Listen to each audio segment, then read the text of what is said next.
Hi, my name is Dr. John Douillard at LifeSpa.com, and I want to talk to you today about how to prepare for a pregnancy. In Ayurveda, there are many rules that have been employed for thousands of years to prepare for pregnancy, way before conception. In Western medicine today, there are also things that very few people know about or understand that should be done, once again, 6 months to a year before you conceive, because once you conceive, it's a little bit late. So there's a host of things that I wrote about in this article. For more details, go there at lifespot.com. But let's talk about some of the things. Well, first of all, there was a study that showed that 1 in 37 baby boys develop autism in America, according to the CDC. 1 in 59 children develop autism in America, according to the CDC. That's a huge number. And when you apply that together with 10 to 15%, up to 15% risk of miscarriage, when you have issues where infertility are up to 10 to 15% as well, the risks of getting pregnant, staying pregnant, are really up there. Scary for young couples trying to figure out how to start a family. So in Ayurvedic medicine, let's talk about that first. There's a lot of stuff that was suggested, and one of it is sort of nesting. It's an instinct that every single mammal has. And that instinct is to prepare an environment, a safe, protected environment for the baby to come. And this would happen before pregnancy, traditionally in Ayurvedic medicine. So making sure in Ayurveda, it was talked about as making sure that the environment is safe and pleasing and beautiful and quiet and peaceful and serene, and the relations are loving and joyful and kind. This is all called a sattvic environment. That studies have shown that when you put a pregnant mom in a stressful environment, it's linked to lower birth rate and a host of birth-related issues that are really important, particularly when we all want to raise a healthy child and do the very best we can to provide that for the child, right? So it's very important for us to think about a sattvic lifestyle, sattvic foods. In Ayurveda, we talk about healthy, non-processed, wholesome, whole foods, warm, cooked foods, not spicy foods or stimulating foods or caffeinated foods, but not overcooked foods, not leftover foods, nothing with artificial preservatives or artificial colors. Wholesome, natural, in-season sattvic diet that I write about also in this article. Taking time in nature is a classic Ayurvedic way to build ojas. Ojas is a substance in the body. Ayurveda calls it the most refined aspect of digestion. It takes 30 days to actually muster from refined digestive aspects that are in charge of immunity, vigor, vitality, and that kind of radiant glow that babies have. This is all about ojas, and it comes from really good digestion. It's always said in Ayurveda, before you get pregnant, to scrub any underlying imbalances, weak links, constitutional imbalances you might have. Always that starts in digestion. Generally, digestion is a big piece of the Ayurvedic puzzle.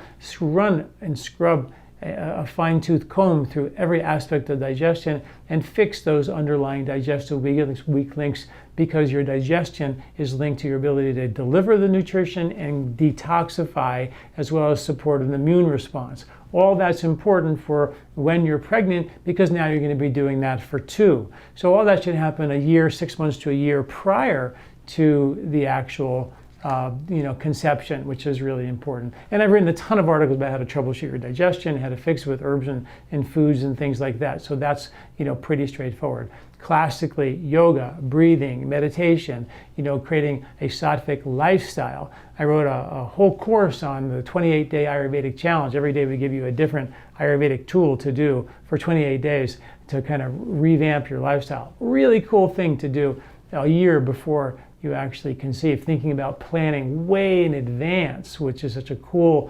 concept. Herbs that were classically used for thousands of years to prep you for pregnancy. When we have 6 kids, and when my wife was pregnant with some of our little ones, and I would be in India at some Ayurvedic pharmacy one time deep in the backwaters of Kerala, They were so emphatic that my wife took ashwagandha and shatavari just because she was pregnant. And clearly, this is ideally done before the pregnancy. So those herbs, ashwagandha and shatavari, really important for that 6 months to a year prior to the pregnancy to pay back any reserve debt. Shatavari means the woman with 100 husbands, which is a crazy amount of husbands. And ashwagandha, the strength of 10 horses, that endurance and stamina that we need to be pregnant and carry the baby. Ojas, we have a product called the Ojas Nightly Tonic, which has all these Ojas building vitality, vigor, immune building foods, ghee and coconut and almonds and dates and cardamom and saffron, and all these herbs are mixed with a little bit of ashwagandha and shatavari, a little mixed into this paste. You put in some warm milk, it could be almond milk or coconut milk, and you drink that before you go to bed to build ojas for the mother and for the baby. Reading beautiful, uplifting books and stories. These are all part of the preparation, which is critically important. We don't realize how sensitive the fetus is, and to illustrate that, there was one study that showed that when moms prenatally, before they conceive, were using hair dye, it actually was linked to lower birth weights in the baby. When those moms who use hair dye prior to their pregnancy also had irregular menstrual cycles, then those risks were increased twofold. So just a little indicator of just how important the environment is, and something that Ayurveda knew about.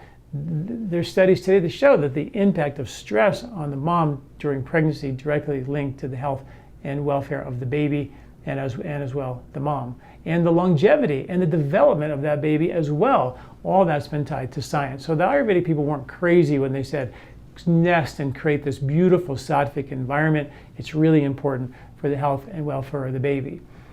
But we have a study that shows that 1 out of 36 boys born in America are develop autism. That's just a crazy number, and the miscarriages are really high. Infertility is on the rise. What do we do about that? Well, I really believe that if you're going to get pregnant, you're probably planning it way before you decide to get pregnant, and that's when you should start doing some stuff, like make sure that there's no deficiencies. Make sure you're not at risk for anything. With that autism study, they actually found that women who had estrogens, all 4 of the different estrogens, the vast majority of the women who gave birth to autistic kids had high levels of estrogens in their amniotic fluid.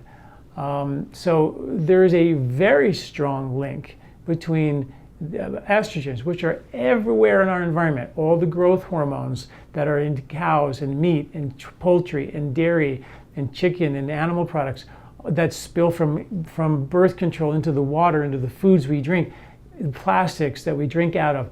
All this increases the estrogen levels significantly, and now new studies are saying that is one of the major risk factors for autism. So that's crazy, and definitely get your estrogen levels checked prior to pregnancy, because that's really important. I've got an article coming about this. You can link to that and read all that science, mind-boggling science. Progesterone, another hormone that should be checked. Progesterone is a hormone that directly converts to stress-fighting hormones. So if a mom is under stress, 90 hours a week, corporate executive, go, go, go, go, push, push, push, raising the kids, taking care of the elders, trying to get pregnant, got a 90-hour-a-week corporate job, doing superhuman kind of stuff. Nobody can do that. And that kind of stress, for men and women, doesn't matter, is linked to health concerns. But for moms and their babies, it's real. So that's the nesting part.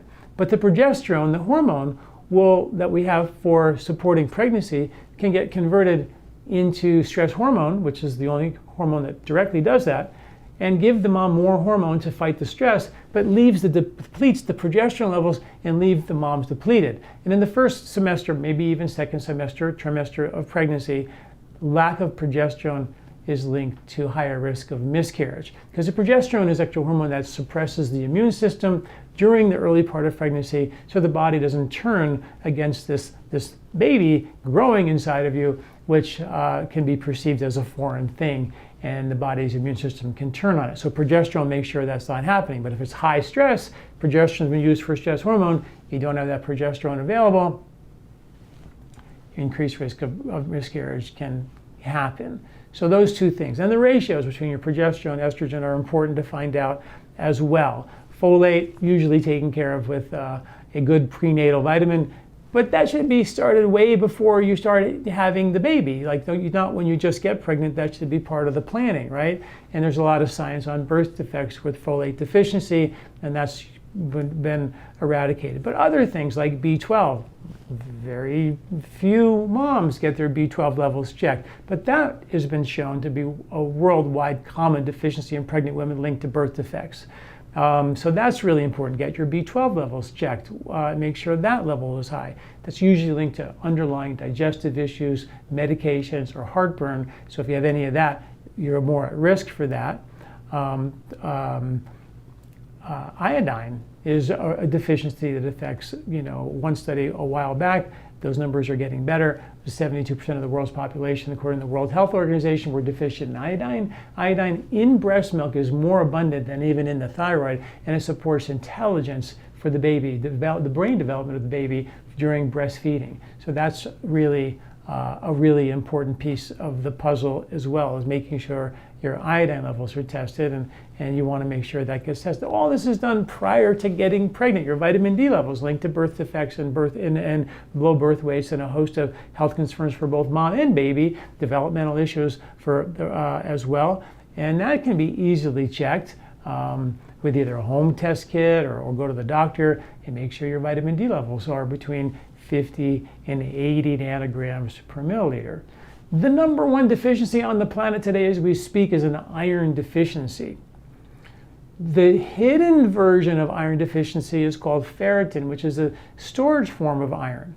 Menstruating women are at a very high risk of iron deficiency because they're menstruating and they're losing their iron. And in our culture, where red meat has been sort of taboo and people are eating less of it, and probably for good reason, bottom line though is that their iron levels can become depleted. But the ferritin, which is the stored iron, is the test that you want to get, because that will tell you how much reserve you have for the baby, right?